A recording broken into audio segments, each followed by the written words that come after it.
아프가니스탄이 훨씬 위험했을 것 아유, 같습니다. 거기서는요, 그때 제가 한 달 반을 있었는데, 그때 전 세계 언론인 40여 명이 숨졌어요. 취재하다가. 그러니까 주로 제가 받을 때는 서방 기자들은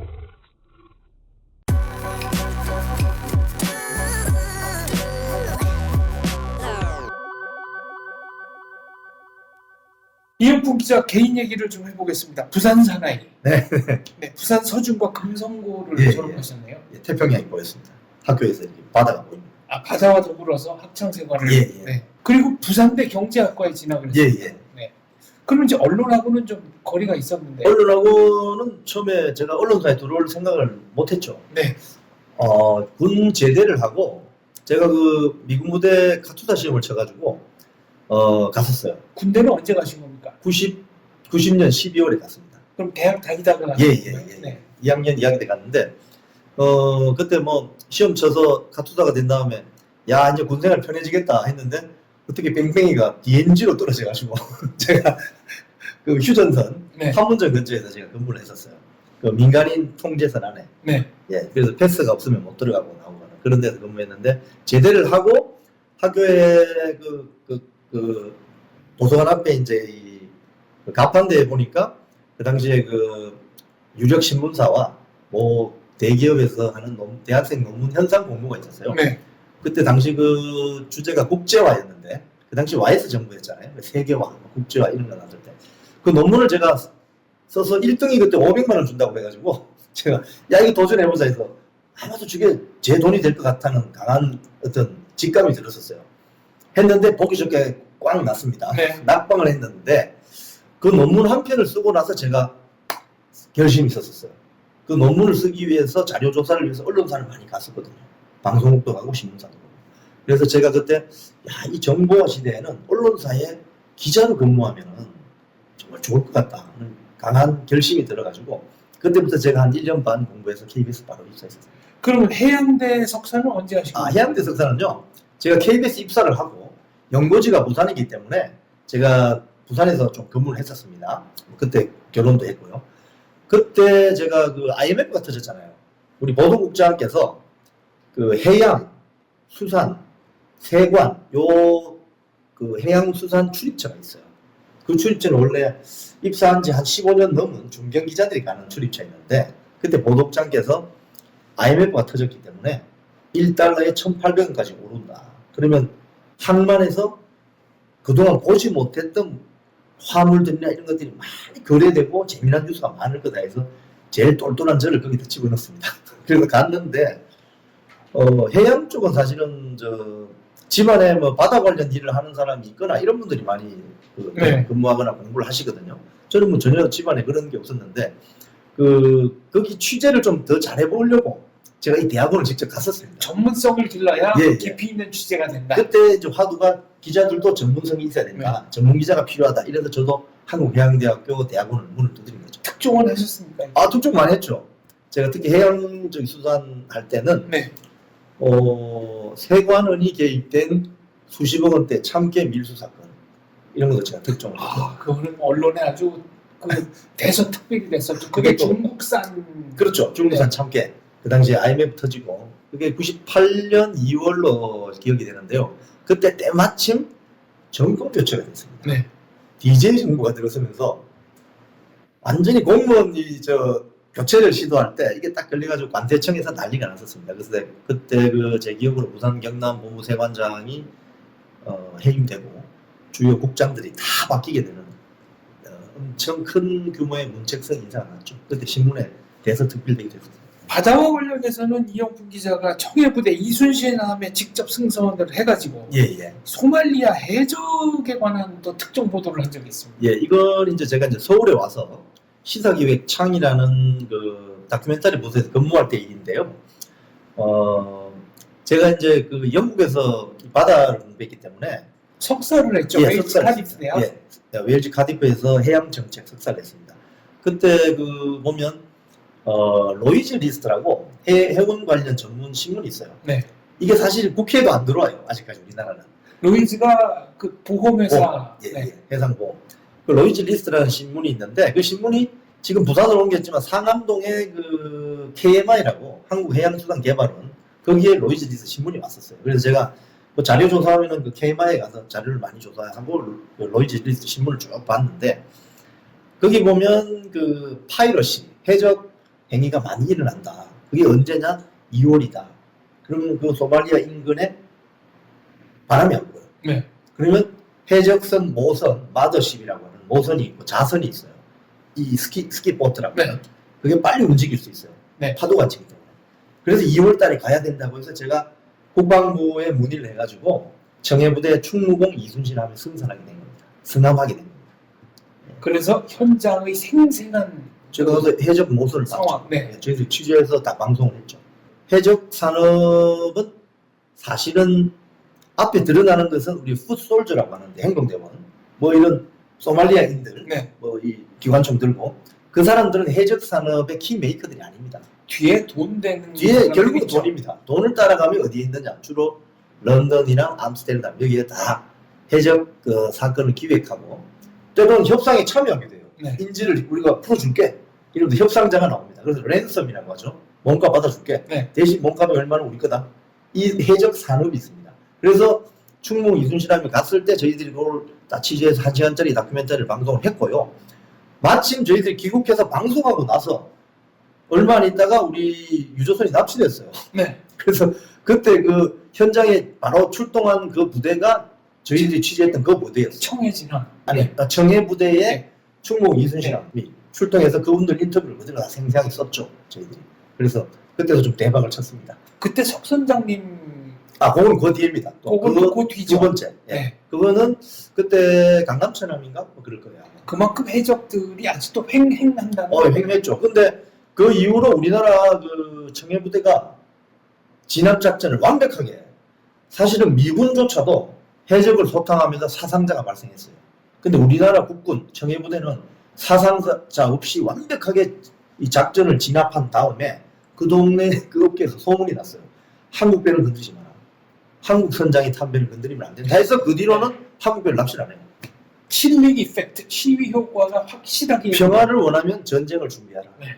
그 교훈입니다. 평화는 말로 얻어지지 않는 그렇습니다. 평화를 원하면 한번 전쟁을 보여줘야. 실력을 보여줘야죠. 그래야 못 건드립니다. 네.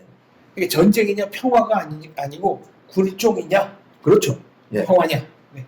근데 이렇게 위험하게 그 해적 모선도 보고 그러면 공포감을 느끼거나 그러지는 않습니다. 그건 제가 사실 저기 2001년도 그 9.11 테러 났을 때 아프가니스탄에 제가 전쟁 종군 특파원을 종군 기자였죠 예, 그때. 그때도 너무 뭐 겁이 없었는지 일단 갔었어요. 뭐 가보자. 가다 보면 다.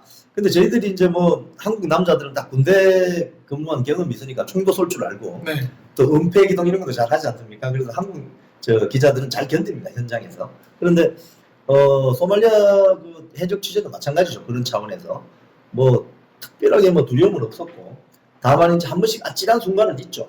그럴 때는 항상 우리 군에서 훈련 받을 때 그 생각을 많이 했죠. 이럴 때는 어떻게 피해야 된다. 일단 빠져야 되고 어떻게 해야 된다. 이런 것들을 현장에서 손발력 있게 하는 수밖에 없죠. 아프가니스탄이 훨씬 위험했을 것 같습니다. 거기서는요. 그때 제가 한 달 반을 있었는데 그때 전 세계 언론인 40여 명이 숨졌어요. 취재하다가. 그러니까 주로 제가 받을 때는 서방 기자들은 군대를 갔다 오지 않았을 거 아닙니까? 대부분이. 네. 그래서 빨리 가려고 하다가 뭐 탱크 위에 앉아 가다가 트럭에 노출돼 있다가 해도 총 맞아서 많이 저격당하고. 예. 일본 사진 기자도 그랬어요. 맞아요. 적이 있었죠. 예. 저희들은 절대 그렇게 하지 않죠. 따라가죠. 우리는 일단 트럭을 따라가거나 또는 정지될 때는 밑에 숨거나. 네. 이게 기본이지 않습니까? 그래서 군대에서의 그 경험이 아주 소중했습니다. 이런 식으로 위험한 데 다니면 가족분들은 뭐라고 합니까? 가족들은 당연히 혼내죠. 제가 그 아프가니스탄 갈 때도 가는 날 저 회사에서 전화를 받고 집에 짐 싸러 왔는데 네. 와이프가 어디 갔냐고 해서 제가 와이프하고 상의를 못 했었거든요. 사전에. 네. 왜냐하면 손은 들었는데 아프가니스탄 뭐 갈지 안 갈지 확인도 안 되고. 그렇죠. 그래서 사실은 파키스탄을 간다고 했었어요. 처음에는 파키스탄에 간다고 했어요. 네. 그래서 우리 와이프가 파키스탄 지금 가게 되면 전쟁터가 바로 옆인데 네. 아프가니스탄 들어갈 수 있지 않느냐. 그래서 그건 모른다. 근데 가봐야 된다고. 네.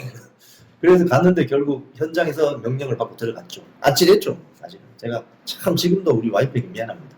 엄밀히 말하면 거짓말은 아니었던 거네요. 거짓말은 아니죠. 일단 예, 파키스탄까지만 일단 파키스탄까지는 가서 대기하라가 그렇죠. 회사의 명령이었으니까요. 거짓말한 건 아닙니다. 네. 그러니까 팩트를 말했을 뿐이다. 예. 네.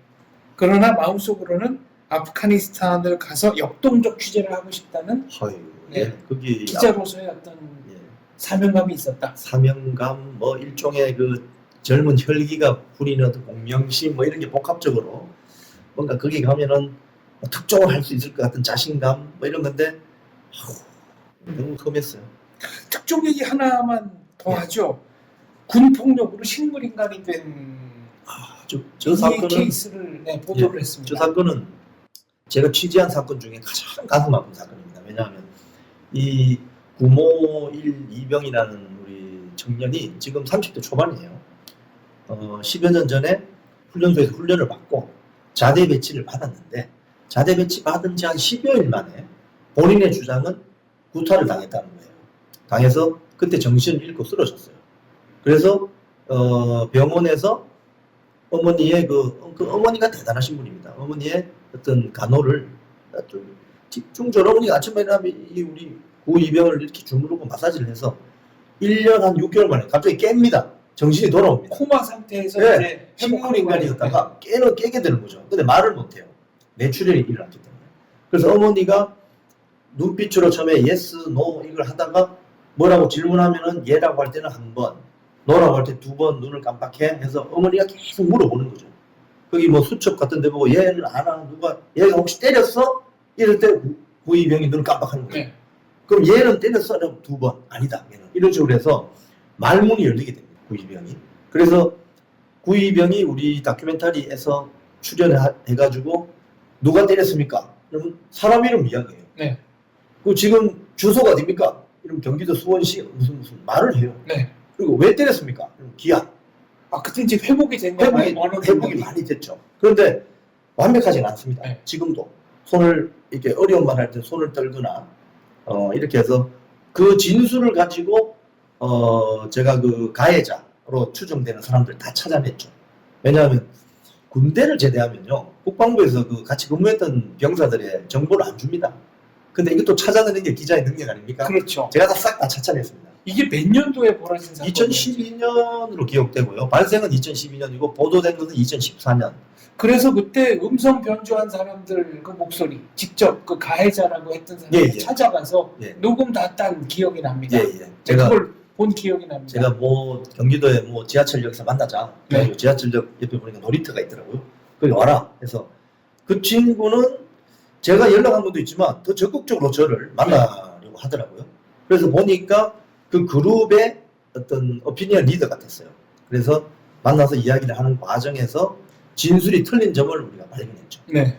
헌병대 수사 기록과 본인의 진술이 틀린 점. 결국은 어떻게 됐습니까? 결국은 이게 참 안타까운 것이 저희 보도가 나오고 나서 국방부 장관이 당시 재조사를 지시를 했습니다. 그런데 결론부터 말씀드리면 가해자를 특정하는 데 실패했어요. 실패했는데 저는 어떤 취재하는 기자의 어떤 감으로 최초 우리 구이병을 때렸다고 하는 그 학생을 만났어요. 강남 살아요. 만나서 제가 왜 때렸냐 이렇게 물으니까 탄원서를 수십 장을 써서 가지고 온 거 있어요. 네. 가지고 있더라고요. 복사를 해가지고. 저는 이런 탄원서를 이렇게 제출할 만큼 나는 아무 그런 협의가 없다. 나는 착한 사람이다. 근데 탄원서를 모았다는 것 자체가 좀 그러니까 제가 깜짝 놀랐어요. 네. 제가 그 어떤 당시 현장 상황에 대해서 물어보려고 만난 건데 본인이 탄원서를 미리 준비해서 가지고 왔더라고요. 그래서 수상했죠. 아마도 저는 그 청년이 구이병을 최초 폭행했던 인물로 저는 지금도 생각을 합니다. 그런데 수사 기록에서 왜냐하면 그 헌병대 수사 기록과 그 청년이 말하는 이게 시간대에 별로 안 맞아요. 그래서 제가 그것도 제시했는데 그랬더니 그 다음날 그 청년이 어머니를 모시고 어머니가 밤새 펑펑 우셨더라고요. 눈이 이렇게 부어서 KBS를 찾아갔어요. 우리 아들이 어떻게 되냐고 하면서 솔직하게 이야기하셔야 된다. 근데 끝까지 자기가 했다고 진술을 하지 않았습니다. 그리고 군 수사기관에서 다시 뭐 재조사를 한다고 요란을 떨었는데 결국은 밝혀내지 않았습니다. 제가 볼 때는 밝혀내지 못한 것이 아니라 밝혀내지 않았다고 보고, 다만 KBS 보도에 대해서 당시 국방부가 언론중재 신청, 그 다음에 법원의 명예훼손으로 저를 포함해서 소송을 냈는데요. 결국 다 패소했습니다. 그쪽이. 우리 KBS 보도가 진실이라고 볼 수 없다. 이렇게 그런 기록을 남았습니다. 구이병에 대한 피해 구제는 이루어졌습니까? 보상이. 구이병은 이제 일부 국가 예산으로 보훈 예산인 것 같은데요. 네. 지금 병원에서 치료를 받고 있고요. 제가 한 번씩 전화도 드리고 아직까지 10년 정도 지났지만 연락을 취하고 있습니다. 네. 그래서 어머니께서 지금 급진하게 병원에서 간호를 하고 있는데 지금 벌써 40대 초반이 되었기 때문에 제가 너무 가슴이 아픕니다. 사회생활을 정상적으로 못합니다. 하기에는 네, 못합니다. 불가능한 상태인 불가능합니다. 거예요. 휠체어에 앉아서 이동해야 되고 본인의 의사대로 이동할 수가 없습니다. 옆에서 도와줘야 됩니다. 그래서 제일 가슴 아팠던 부분은 그 KBS를 향한 그 국방부의 보도, 명예훼손 소송 때문에 판사가 구이병을 법정에 한번 오라고 네. 지시를 했어요. 그래서 저희들이 사설 앰뷸런스를 동원해서 구이병을 정말 모시고 중앙지법에 온 적이 있죠. 그래서 그 판사 앞에서 구이병이 엄마를 통해서 이렇게 이야기하는 과정이 있었는데 제가 정말 그 방청석에서 앉아서 제일 뒤에 앉아서 제가 펑펑 울었었습니다. 제발 하나님 도와달라고. 구이병이 이 이야기를 하면 판사께서 잘 판단하셔서 그런 적이 있습니다.